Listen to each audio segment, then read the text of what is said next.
புதினுடனான இந்திய பிரதமருக்கு இருக்கக்கூடிய அந்த நட்பு, இந்த நட்பு வந்து பார்க்கறதுக்கே என்னதான் அழகா தெரிஞ்சாலுமே இது வந்து இந்தியாவுக்கு ஏதாவது விளைவுகளை ஏற்படுத்துமா? அதாவது இந்தியாவுக்கு வந்து இவங்களுடைய நட்பு வந்து சாதகமா இருக்குமா, பாதகமா இருக்குமா சார்?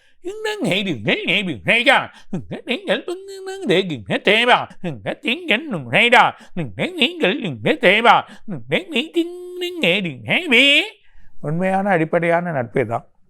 என்னதான் ட்ரம்ப் நமக்கு நட்பாக இருந்து செயல் பண்ணாலும் புட்டின் போல ஒரு நட்பு வராது. அவர் செயல் கரெக்டாக இருக்கும். இந்தியா மேலே எப்போவுமே ஒரு வழி நல்லா நட்பு இருக்கும்.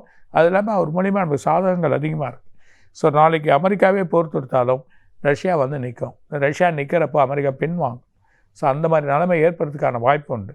அமெரிக்கா எல்லாம் நினைக்கிற அளவுக்கு பெரிய பாம்பு எல்லாம் இருக்குதுன்னு நினைக்கிறாங்க, கிடையாது. ரஷ்யாவில் தான் இருக்குது.